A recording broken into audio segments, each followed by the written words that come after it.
Robin. Robin! Hello. Diba, hello? Hello. Diba? Positibong positibo. Ito Yes. na. Nako, Robin, magkukwentuhan lang tayo, ha? Tatanungin ko muna si Mama Gina mo, si Nanay Gina mo. Dahil si Nanay Gina raw, bago nagkaroon ng anak, parang umabot pa ng 2 taon muna. Nahirapan daw ho kayong magkaroon ng baby kasi yung meron daw problema. May problema po ako. Yung tinatawag po nilang retroverted uterus. Anong ibig sabihin po nun, ma'am? Baluktot daw po yung matres ko. So, nung nagpatingin ako sa doktor, sabi niya, mukhang matatagalan kang magbuntis. Pero magbubuntis ka naman. Maghihintay ka lang. Correct. At naghintay nga po siya. Meron siyang Robin ngayon, ha? Pero ito na, 4 years old pa lang daw po si Robin, ay napansin na ni Nanay Gina na may something na kailangang parang dalhin siya sa doktor, sa espesyalista. Ano po yung napansin nyo, Nanay Gina? Nung maliit po kasi siya, parang napakahirap niya pong i-handle kasi hindi siya masyadong tumitingin sa amin. Konti lang yung kanyang salita. At medyo may kakulitan po siya. Oo. Naalarma ako kasi sabi ko, paano to mag-aaral? Hindi po siya masyadong nagsasalita. Opo. Kaya ni-refer po kami sa isang developmental pediatrician. At yun po, na-diagnose na meron siyang autism. Yun, nasa spectrum po siya. Maski raw po yung inyong pangalawang anak din po. Nandun din po sa spectrum. Opo, 2 lalaki po sila. Mild autism. Pero eto na, itong si Robin ha, nag-aaral yan. Siya ang panganay. At nandito na kasama na natin si Kuya Tony Pet, no? Siya yung panganay. Pero nakapag-aral itong mga ito. Opo, hanggang high school po sila sa special school. Oo. Anong school mo, Robin? St. Anne's Special School. Yun! Gaano katagal nag-aral si Robin? Noon, sa Waker, 1995 up to 1996, 1 year. St. Anne, 1997 and 2008. Very, very well done. Yes. Sipag. Alright. Oo. At yun nga, dahil nga po, sila daw po ay dating taga Valenzuela. Valenzuela po. Pero dahil ang eskwelahan nila rito, ni na Robin, ay dito daw sa Barangay Project 6 malapit, dito na sila nanirahan. Para walking distance. Bakit? Mahal Tama. Ayan, Nay, syempre, matinding matinding challenge. Pero nakangiti si Nanay, kita mo yun? Diba? Matinding challenge pa pinagdaanan nyo. Pwede nyo po ba ikwento sa amin? Paano nyo tinanggap kayong mag-asawa itong autism ni na Robin at ni Alessi? Nung una po, syempre, masakit po para sa akin na ma-diagnose yung anak ko na may ganong kondisyon na wala akong idea before. Ako po yung talagang umiyak ng husto na napakatagal na why me? Parang ganon. Pero yung asawa ko po na napakahaba ng pasensya or siguro malawak ang kanyang pangunawa. Sabi niya po sa akin, tanggapin natin, gawin natin na maging positibo kasi kung magne-negative ka, mas lalong hindi maganda yung pakiramdam na ganon.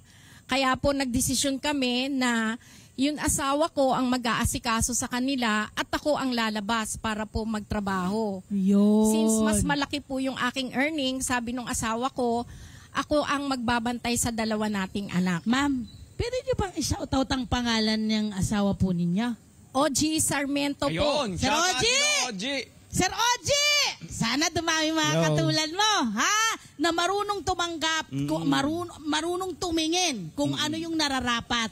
At hindi ka na nahirapan. Wala ka ng paghihirap doon. Magtatrabaho ka Kalmante na ako kasi alam kong asawa ko yung mag-aasikaso sa 2 kong anak. Yes. Ito pinatotoo nila yung talagang dapat na nagiging setup ng magkatuwang, di ba? Yes! Partner talaga sila, true and true. Partner all the way. At diba? Pet, walang masama sa pagiging house husband.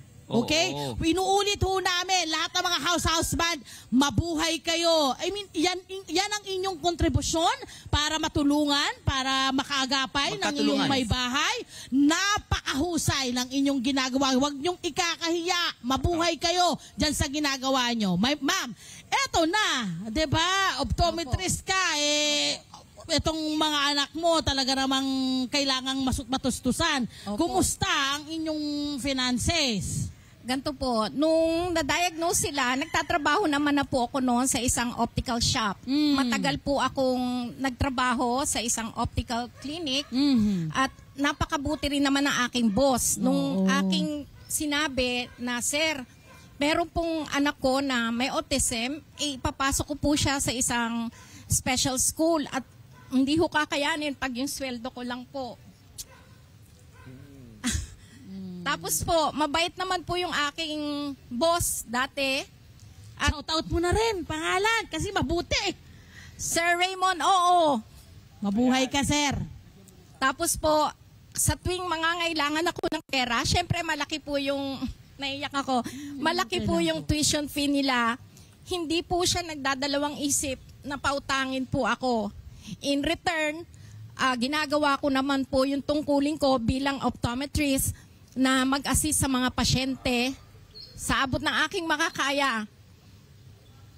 Ayun po. Galing. Mabuhay ang mga employer na Diba? Oo, Ito na nga yung na sinasabi natin. may Pag mga malalaking puso. magkatuwang, ang employer at employee ay magkatuwang.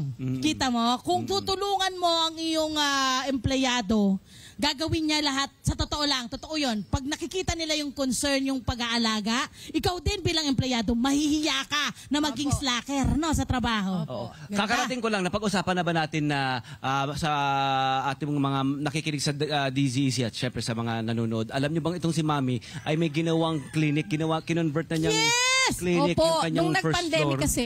Yes, Yun na at po. ito pa, ipasok natin. Nagbibigay siya ng libreng check-up. At pasalamin. Oo, Nagpapahiram yes, siya, di ba, ma'am. ng pasalamin. Opo. Yes, Ma'am Gina. Maaari niyo po ikwento, ma'am. Nung nag-pandemic, isa ho ko sa naapektuhan. May clinic po ako dati sa Intramuros. Pero nung nalugi rin po ako at inano ko na lang po yung clinic ko sa bahay namin. Yung clinic ko po sa Intramuros, inilipat ko rito. Tama po yun. Pero more on nag-field work kami ni Robin kasi nga po kinakailangan expose ko yung anak ko.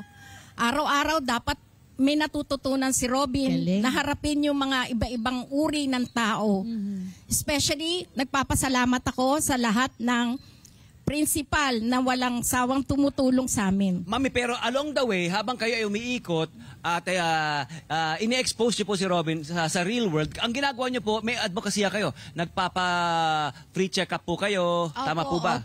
Opo. Bakit ho kayo nagdesisyon na magbigay ng advokasya dan sa inyong skill na natutunan?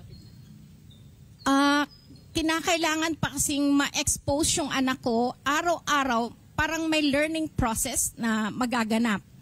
Gusto niya po kasing mag-aral ng college, pero sabi ko po sa kanya, mukhang hindi ko kakayanin, anak. Tsaka na tayo, mag-iipon muna si Mami. Kasi hanggang high school po yung tinapos niya. Pero minsan, nagbibiroan kami, sabi ko, anak, mag-aasawa ka ba? Hindi, Mami. Mag-aaral muna ako ng college. Pag tinanong mo siya, anong gusto mong matapos, Robin, sa college? Anong gusto mo, Robin? HRM. Ayun. Hotel Restaurant Management. Oo, Alam mo kung pwede. bakit? Bakit? Mahusay siyang magluto. Ano niluluto mo? Anong paborito mo Mahusay yan. niluluto? Anong... Sinigang and nilaga at saka iyaw baboy. Wow! Sana matikman natin yan, ha? Maraming salamat sa inyong oras, Mami at Daddy. Salamat Ayan, din, sa buong pamilya, maraming salamat sa inyong kwentong na-share sa amin. Nakaka-inspire po ito, nakakatuwa. Thank you, Robin. Thank At you. base, Patikim ng ulam mo, sa Yes. ginagawang advokasya ni Mami, ang galing, kasi hindi lang siya nakakatulong. In return, yung mga taong nakakasalamuhan ni Robin, kasi siya yung HRM siya yung tagaan, hali kayo, puho kayo dito, ganyan-ganyan. Natutulungan yung anak niya. Hi! Smile naman sa profile, mga Kanet 25. This is Love and New Verbo. For more love, Tunipet, and Arafang updates, just click the subscribe button and follow us on our Net25 social media pages at Net25 TV and Net25 Entertainment Facebook. See ya. I love ya.